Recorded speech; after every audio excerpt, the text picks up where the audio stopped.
I hope you all had an excellent, excellent 4th of July. I did. Celebrating my independence.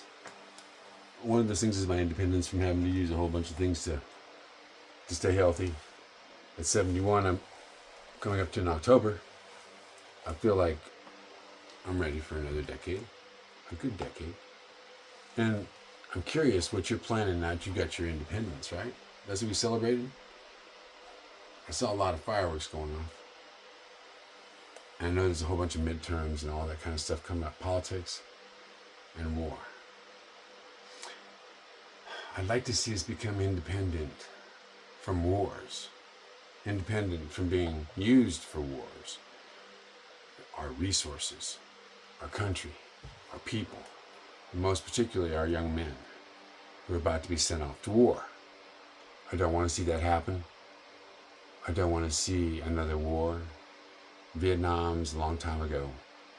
We lost 40,000 plus men, not to mention all the people that died that were never mentioned, and the people that were destroyed when the rest of the ramifications of war came out over several generations, including the consequences of using glyphosate 2,4-D in the, I'd say, Agent Orange, which they denied caused my dad's cancer and all the other pilots who flew and dropped it off. I understand.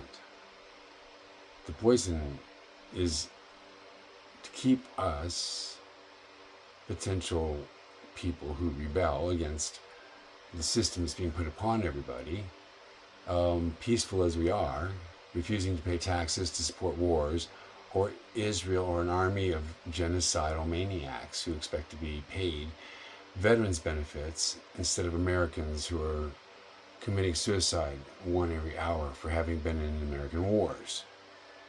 That's your benefits as a veteran. Didn't you know that?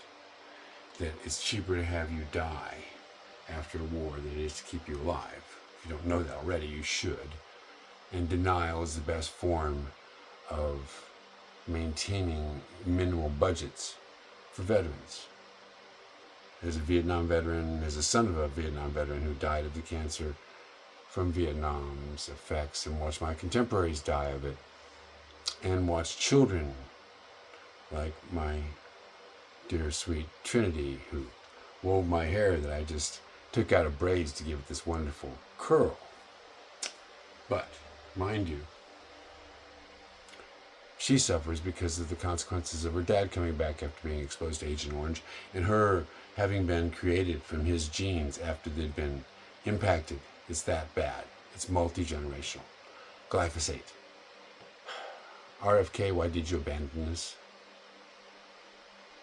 I really had faith that our system was going to come around. And while we focused on vaccines, we let glyphosate go. We left 2,4-D on the ground. We left it curing nothing, creating problems. So, it's a military tool, just like 5G and other things. Don't think they won't use them against a public they don't approve of. You're that public. Darby Ledick, signing off. My unghosted identity. Otherwise, check me out, Brad Cattell, Tiny Texas Houses, and the idea of independence, self-reliance, no imports, no toxins, and youthing. Hashtag youthing on how to stay young, youthful, for many decades further than they told us when we were kids. What I'm experiencing, this wasn't possible for 70-year-olds when I was a kid. But it is possible to be healthy. Health is wealth. Y'all take care. We're under the 5-minute mark.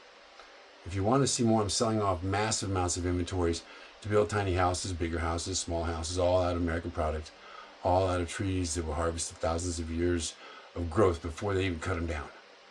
That's the kind of thing I'm going to go ahead and now empty out of my vast warehouses so I can be freed up to go travel and share the concept of youthing and of possibly global peace. What the hell? Why not?